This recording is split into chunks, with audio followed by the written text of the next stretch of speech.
একটা ঘোড়া হয়ে এসেছিস তুই মানুষের উপকার করতে, না আবার রাজকন্যার সাথে বন্ধুত্ব। যা, ওপারে ভালো থাকিস, কিছু সময় অপেক্ষা করিস, ওপারে তোর কাছে রাজকন্যাকে ওপারে পাঠানোর ব্যবস্থা করব আমরা।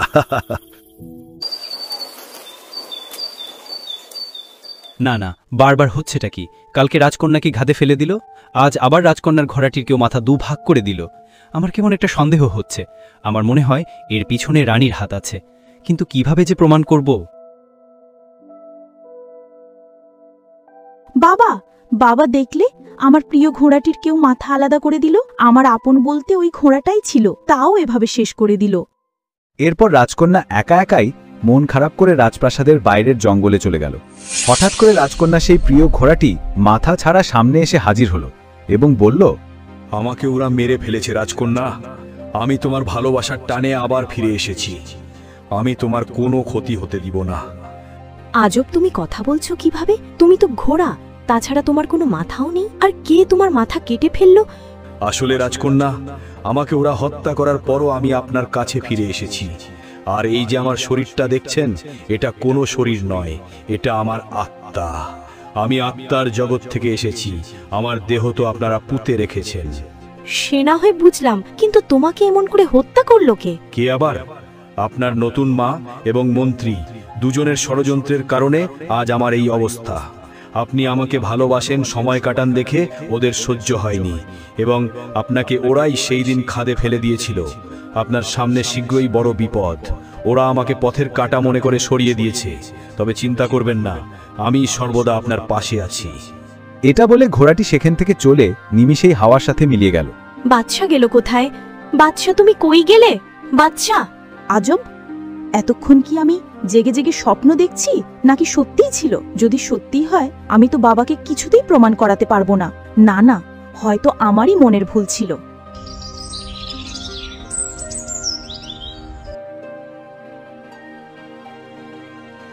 মারে, তোর সাথে আমি খারাপ ব্যবহার করেছি, কিছু মনে করিস না।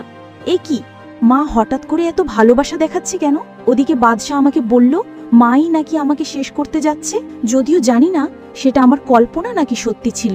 আমার কেন জানি মায়ের আমার প্রতি এমন ভালোবাসা দেখে সন্দেহ হচ্ছে। বাদশার কথা মতো আমার আবার কোনো বিপদ হবে নাকি?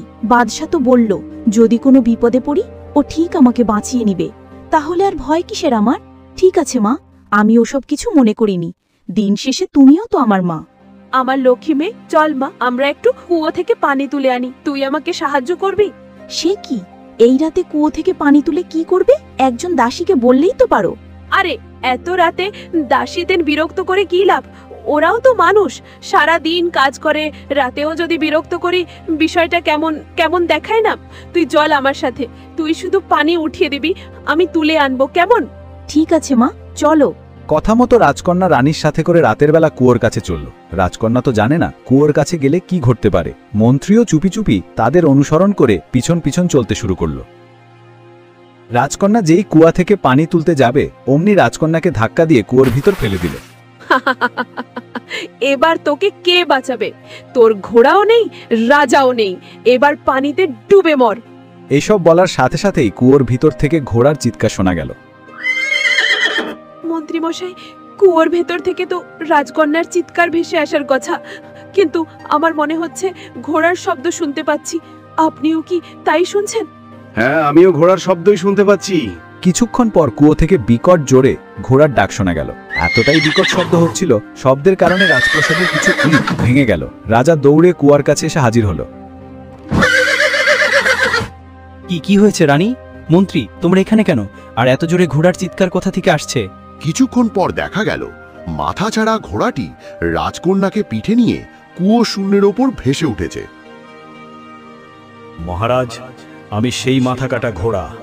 আমাকে হত্যা করা হয়েছিল, আমার হাতে বেশি সময় নেই। আশা করি আজ থেকে রাজকন্যার বিপদ কেটে যাবে। আমি এই সময়ের অপেক্ষা করেছি।